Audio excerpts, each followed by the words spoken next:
अस्सलाम वालेकुम, मैं हूं दिल इम्तियाज़ और आप देख रहे हैं तख्ती ऑनलाइन। आज हम बात करने जा रहे हैं चंद्रयान 3 के सिस्टम्स की। मैं आपको बताना चाह रहा हूं कि चंद्रयान 3 में किस किस्म के सिस्टम्स मौजूद हैं, उसके अंदर लैंडर कैसा है, उसके अंदर ऑर्बिटर मौजूद है कि नहीं है, और फिर उसका रोवर, उसके पास क्या टेक्नोलॉजीज़ हैं। तो हम चंद्रयान 3 की तरफ चलते हैं, जो कि मेनली 3 मॉड्यूल्स पर मुश्तमिल है। इसमें पहला मॉड्यूल है प्रोपल्शन मॉड्यूल, दूसरा है इसका लैंडर और तीसरा इसका रोवर है। चंद्रयान 3 में आपको ऑर्बिटर नहीं मिलेगा। उसकी वजह यह है कि ऑर्बिटर पहले ही चंद्रयान 2 में चांद तक पहुंच चुका है और वो चांद के गिर्द चक्कर लगा रहा है। तो अगर मैं ये बताता चलूं कि हमने यहाँ पर चंद्रयान 3 में ऑर्बिटर नहीं डाला इंडिया ने, तो इसमें कबाहत नहीं होनी चाहिए। तो यहाँ पर 3 सिस्टम है, प्रोपल्शन मॉड्यूल, लैंडर और रोवर। अब हम चलते हैं सबसे पहले इसके लैंडर की तरफ। चंद्रयान 3 के लैंडर का नाम है विक्रम, पहले ही बता चुका हूं, जो कि चांद की ज़मीन पर उतरा है। इसकी 4 टांगें हैं और 4 टांगों के साथ इस पर 4 थ्रस्टर्स मौजूद हैं, इंजन हैं। 800 न्यूटन की फोर्स रखने वाला एक इंजन, तो इस किस्म के 4 इंजन इस पर मौजूद हैं। और उसके अलावा यहाँ पर आपको बहुत से साइंटिफिक इंस्ट्रूमेंट्स भी नज़र आएंगे। मैं आपको ये भी बताता चलूँ कि थ्रस्टर्स में variable slew rate attitude control system बनाया गया है। इसका मतलब यह है कि पिछली मर्तबा थ्रस्टर्स की ही वजह से चंद्रयान 2 चांद से टकराया था। तो अब यहाँ पर जो इंजन है, उनका जो स्लीव रेट है, यानी वो कितना थ्रस्ट देंगे, वो वेरिएबल है। वो ज़्यादा भी हो सकता है, वो कम भी हो सकता है। वो देखा जा सकता है कि चांद की सरफेस के मुताबिक और जिस जगह पर हमने उतरना है उसके मुताबिक कितना रखना चाहिए। तो यहाँ पर वेरिएबिलिटी आ गई, इसको इम्प्रूव किया गया। और एटीट्यूड ओरिएंटेशन का मतलब ये है, एटीट्यूड का मतलब है ओरिएंटेशन, ओरिएंटेशन का मतलब कि वो किस डायरेक्शन में आपने उतारना है। ये एटीट्यूड हमारे बिहेवियर से ताल्लुक़ नहीं रखता, बल्कि ये उसकी ओरिएंटेशन से ताल्लुक़ रखता है। स्पेस टेक्नोलॉजी में एटीट्यूड का वर्ड टेक्निकल मायनों में लिया जाता है। मैं आपको यहाँ पर एक छोटी सी एग्जाम्पल देता हूँ ताकि आपको अच्छे तरीके से पता चले कि हम एटीट्यूड को किस तरीके से चेंज कर सकते हैं। जो इंस्ट्रूमेंट इस पर लगाया गया है उसे लेज़र डॉपलर वेलोसिटी मीटर या वेलोसीमीटर कहते हैं, LDV। और इसका काम यह है कि ये तीनों डायरेक्शन में, XYZ तीनों डायरेक्शन में ओरिएंटेशन को मापता है, यानी एटीट्यूड को मॉनिटर करता है। मसलन एक सैटेलाइट जा रही है और वो आहिस्ता आहिस्ता अपने मदार से बाहर निकलना शुरू हो जाती है। आपको यहाँ पर तस्वीर में भी दिखाया गया है। तो हम एक थ्रस्टर फायर करते हैं और थ्रस्टर का काम क्या है कि वो फोर्स देता है और फोर्स की वजह से सैटेलाइट अपनी डायरेक्शन बदलेगी। हमें यह पता होना चाहिए कि हमने किस थ्रस्टर को एक्चुएट करना है, किस थ्रस्टर को उस वक्त काम में लाना है, और उससे जो फोर्स जनरेट होगी उसके लिहाज से इस लैंडर की या सैटेलाइट की डायरेक्शन किस तरफ को जाएगी। तो आप इस तस्वीर में देख रहे हैं कि किस तरीके से सैटेलाइट को दोबारा ऑर्बिट में लाया गया, उसके एटीट्यूड को बदला गया, यानी उसकी ओरिएंटेशन को, उसकी डायरेक्शन को बदला गया। तो मुझे उम्मीद है कि अब आपको एटीट्यूड का वर्ड या इस टेक्नोलॉजी के बारे में कुछ ना कुछ अंदाज़ा हो गया होगा। मैं आपको ये भी बता दूं कि यहाँ पर यानी विक्रम जो लैंडर है, इसकी सरफेस पर, इसके ऊपर एक Chandra surface thermophysical experiment equipment भी लगा हुआ है। मैं इसको STE कहता हूँ। चा इसलिए कहता हूँ कि उर्दू ज़ुबान का वर्ड है, वैसे चा उर्दू का है या पंजाबी का, ये आप फैसला कर लीजिए। और STE वो मैंने आपको बता दिया, सर्विस थर्मो फिज़िकल एक्सपेरिमेंट। इसका काम यह है कि हमने चांद पर जाना है तो वहाँ के टेम्परेचर्स में हमें बहुत ज़्यादा दिलचस्पी है। हमने वहाँ के टेम्परेचर मेजर करने हैं कि सरफेस के ऊपर टेम्परेचर कितना है, सरफेस के नीचे टेम्परेचर कितना है, और उसके लिए ये इक्विपमेंट इस्तेमाल किया जा रहा है जो कि थर्मल कंडक्टिविटी को मेजर करेगा कि चांद की मिट्टी कितनी ज़्यादा कंडक्टिव है हीट की या टेम्परेचर की। मैं आपको यहाँ पर एक ग्राफ दिखा रहा हूँ और इस ग्राफ को अगर आप गौर से देखें तो आपको वर्टिकल एक्सिस पर डेप्थ नज़र आएगी, और अगर आप हॉरिजेंटल एक्सिस पर देखें तो यहाँ पर आपको टेम्परेचर मिलेगा सेंटीग्रेड्स में। और अगर हम डेप्थ 0 से ऊपर जाएंगे तो इसका मतलब ये है कि हम चांद की सरफेस से ऊपर आ रहे हैं, तो टेम्परेचर आपको यहाँ पर नज़र आएगा कि उनमें कुछ ख़ास चेंज नहीं आ रही, बढ़ रहे हैं लेकिन कुछ ख़ास चेंज नहीं आ रही, और तकरीबन 50 और 60 के बीच में।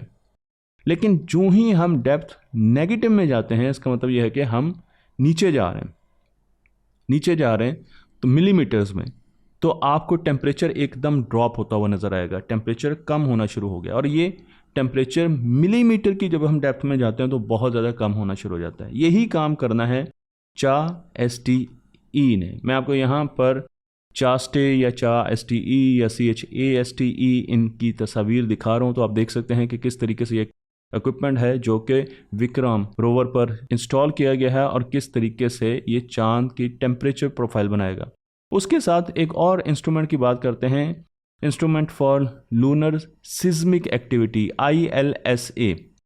ILSA जिस जगह पर रोवर ने लैंड करना है उसके गिरदो निवाह की सिस्मिक एक्टिविटी को मॉनिटर करेगा, देखेगा कि क्या यहाँ पर आतिशफशां तो नहीं है, यहाँ की ज़मीन स्टेबल है, यहाँ पर किसी किस्म की वॉल्केनिक या सिस्मिक एक्टिविटी तो मौजूद नहीं है, ताकि हम रोवर को बेहतर जगह पर उतार सके। तो लैंडिंग साइट के करीब करीब सिस्मिक एक्टिविटी को मेजर करने के लिए हमने ILSA का सहारा लिया, और मैं यहाँ पर आपको इस इक्विपमेंट की तस्वीर भी दिखा रहा हूँ।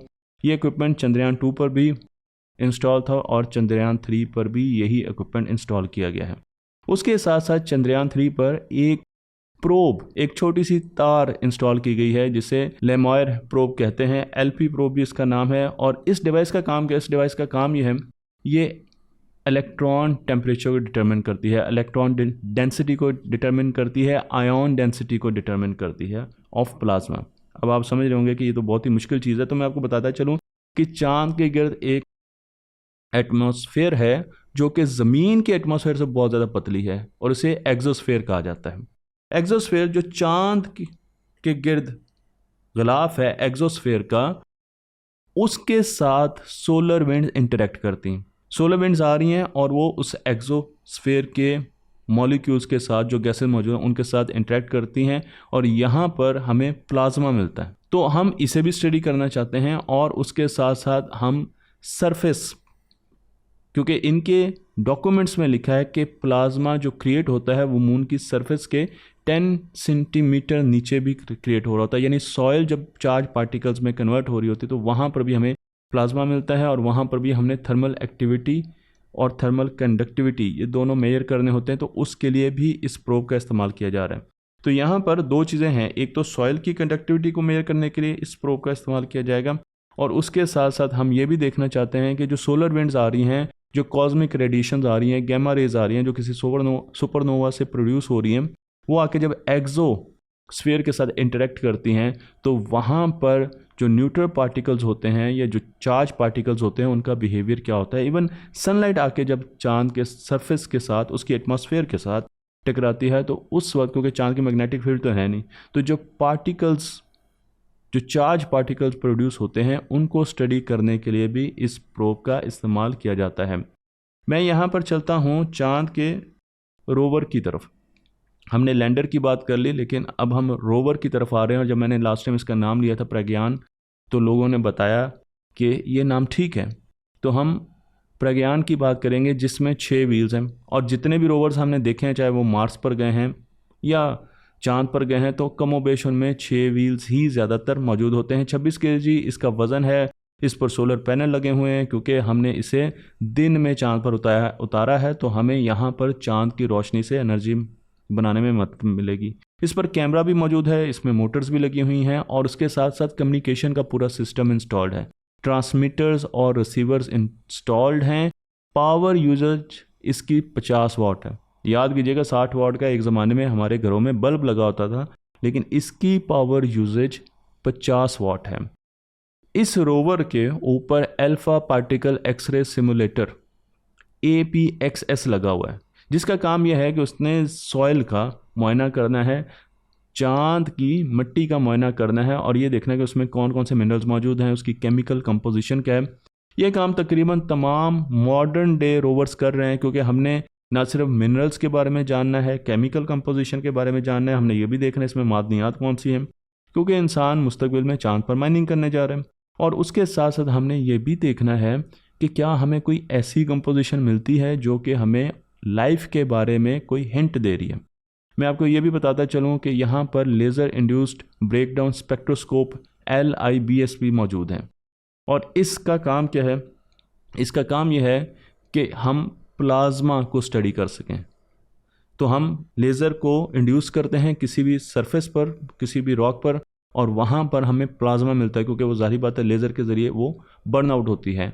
और फिर हम वहाँ पर जो रोशनी प्रोड्यूस होती है, जिस रंग से वो जलती है, वो मिट्टी जलती है, उसको एक स्पेक्ट्रोमीटर के साथ मेजर करते हैं। बिल्कुल यही काम परसेवरेंस रोवर में भी होता है, मैंने बड़ी डिटेल में आपको बताया है। तो हमें पता चल जाता है, जिस तरह फ्लेम टेस्ट हम करते हैं क्लासेस में, तो हमें पता चल जाता है कि किस गैस को चलाया जा रहा है। इसी तरह हमें पता चल जाता है कि इस मिट्टी में कौन कौन सी मेटल्स मौजूद हैं। तो हम स्पेक्ट्रोस्कोपी के ज़रिए भी ये काम कर रहे होते हैं। मैं आपको ये भी बताता चलूँ कि एक बहुत बड़ी जो बहस हमारे अंदर छिड़ी हुई है वो ये है कि जितनी भी तस्वीरें आती हैं चांद की या रोवर्स की या विक्रम लैंडर की, तो लोग उनको कहते हैं कि ये तो आर्टिस्ट ने बनाई है। तो मैं आपको ये बताता चलूँ कि दो किस्म की तस्वीरें मौजूद होती हैं जब भी हम किसी स्पेस मिशन की तरफ जा रहे होते हैं। एक वो तस्वीर होती हैं जिनको समझाने के लिए इस्तेमाल किया जाता है, यानी आपने बच्चों को बताना है, साइंटिस्ट को कोई डेमोन्स्ट्रेशन देनी है, कोई प्रेजेंटेशन देनी है, तो आप एनिमेशंस बनाते हैं। इन्हें CGI कहा जाता है, यानी कंप्यूटर जनरेटेड इमेजरी कहा जाता है। और अमूमन आप अगर उस वेबसाइट पर चले जाएं, जैसे ISRO ने ये बनाया या नासा बनाती है, तो वो लिखती है कि ये CGI है। और दूसरी तस्वीर वो होती हैं जो कि लाइव होती हैं। अगर चांद पर गए हैं तो चांद की तस्वीर होंगी, और वो तस्वीर उनके ऊपर भी मेंशन होता है, या इवन वो बताया जाता है, क्लेम किया जाता है कि ये चांद की तस्वीर है या ये मार्स की तस्वीर है। तो इसमें किसी किस्म की कन्फ्यूजन नहीं होनी चाहिए। हम ये समझते हैं जब मेरे जैसे यूट्यूबर आकर वही तस्वीर CGI को बताते हैं, दिखाते हैं आप लोगों को, और ये बयान नहीं करते कि ये CGI है, तो लोग कन्फ्यूजन का शिकार हो जाते हैं और वो कहते हैं ये तो लोगों ने हाथों से बनाई हुई है, इसलिए लोगों को बेवकूफ़ बनाया जा रहा है। मैं आपको ये बता रहा हूँ कि यहाँ पर ये रोवर जो उतरा है, ये रोवर, इसकी जो तस्वीर कैप्चर की गई है वो लैंडर विक्रम से की गई है, क्योंकि लैंडर विक्रम के ऊपर भी कैमरा लगा हुआ है। और इसी तरीके से लैंडर विक्रम की अगली वीडियोस में मैं आपको तस्वीर दिखाऊंगा जो कि चंद्रयान 2 के ऑर्बिटर ने कैप्चर की है।